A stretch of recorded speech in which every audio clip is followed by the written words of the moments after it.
ଯାହାର କାଣିପନତରେ ସ୍ନେହ ଶ୍ରଦ୍ଧା ଭରି ରହିଥାଏ, ଯାହାଙ୍କର ନାଁ ଶୁଣିଲେ ଆଜି ବି ଆମ ମନରେ ଅନେକ ସ୍ମୃତି ଖେଳି ଉଠେ। ଅତି ପ୍ରିୟ ଆମର ଜେଜେମା। ତାଙ୍କ ବିଷୟରେ ଏକ ଛୋଟ କବିତା ଶୁଣିବା। କବିତାର ଶୀର୍ଷକ ଜେଜେମା। ଘରଟା ଯାକର ପଛକୁ ମୁଣ୍ଡରେ ମୁଣ୍ଡେଇ ଯିଏ ବାଟ ଚାଲୁଥିଲା ସେ ଥିଲା ମୋ ଜେଜେମା। ମୋ ବାପାଙ୍କୁ ଯିଏ ଏଡ଼ିଟିରୁ ଏଡ଼େଟିଏ କରି ଗଢ଼ି ତୋଳିଥିଲା ସେ ଥିଲା ମୋ ଜେଜେମା। ମୁଠା ମୁଠା ମାଟିକୁ ମୁଁ ପାଟିକୁ ନେଲା ବେଳେ ଯିଏ ମୋତେ କଳେଇ ନେଉଥିଲା ସେ ଥିଲା ମୋ ଜେଜେମା। ମୋ ସାନ ଭଉଣୀର ଜନ୍ମ ବେଳେ ଯାକଳରେ ମୋତେ ସୁଖ ନିଦ୍ରା ମିଳୁଥିଲା ସେ ଥିଲା ମୋ ଜେଜେମା।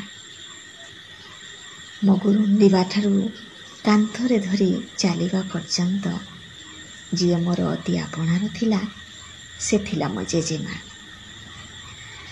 ମୋ ଅଜାଣତରେ ଯାହାର ସ୍ତନରୁ ମୁଁ ମା'ର ମମତ୍ୱ ଲୁଟୁଥିଲି ସେ ଥିଲା ମୋ ଜେଜେମା।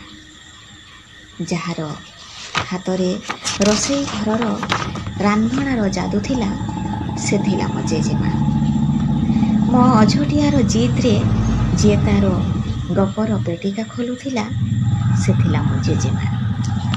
ବୋଉର ମାଡ଼ର ଡରରେ ଯା ପଛେ ମୁଁ ଲୁଚି କାନ୍ଦୁଥିଲି ସେ ଥିଲା ମୋ ଜେଜେମା।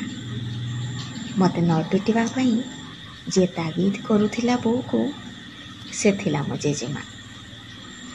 ଜେଜେମା ସତରେ ତା ହାତରେ କୁଆଁରୀ ପରଶ ଥିଲା।